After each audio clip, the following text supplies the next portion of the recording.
నమస్తే and welcome to hit TV. జనసేనకు AP హైకోర్టులో చుక్కెదురైంది. స్వతంత్ర అభ్యర్థులకు గాజు గ్లాసు గుర్తు కేటాయించడాన్ని సవాల్ చేస్తూ దాఖలైన పిటిషన్ను హైకోర్టు కొట్టివేసింది.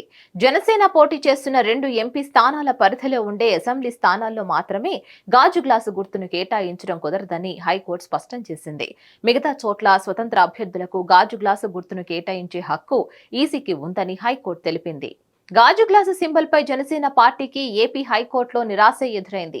గాజు గ్లాసు గుర్తు స్వతంత్ర అభ్యర్థులకు కేటాయించడాన్ని సవాలు చేస్తూ హైకోర్టులో పిటిషన్ దాఖలు చేసింది జనసేన.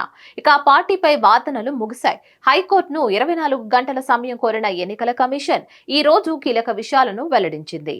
జనసేన పోటీ చేస్తున్న 21 అసెంబ్లీ స్థానాల పరిధిలో ఉన్న పార్లమెంటు స్థానాల్లో గాజు గ్లాసు గుర్తును ఎంపీ అభ్యర్థులకు ఇవ్వబోమని స్పష్టం చేసింది ఈసీ.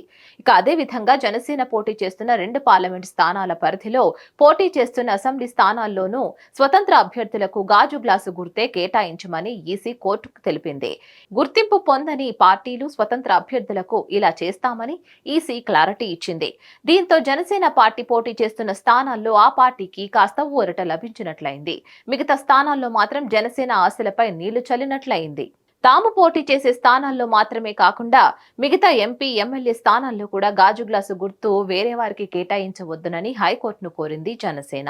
గాజు గ్లాసు గుర్తు ప్రీ సింబల్లో ఈసీ పెట్టిన నేపథ్యంలో అలా అన్ని చోట్ల ఇవ్వడం ఎలా సాధ్యమని న్యాయస్థానం ప్రశ్నించింది. జనసేన పిటిషన్ ను డిస్పోజ్ చేసింది. ఎన్నికల కమిషన్ నిర్ణయంపై అభ్యంతరాలు ఉంటే వేరే పిటిషన్ వేసుకోవాలని ఏపీ హైకోర్టు సూచించింది. దీంతో జనసేన పార్టీకి హైకోర్టులో షాక్ తగిలినట్లయింది.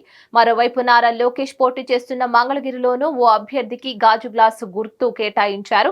దీంతో కూటమిలో టెన్షన్ మొదలైంది. మరిన్ని అప్డేట్స్ కోసం please like, share and subscribe to hit TV.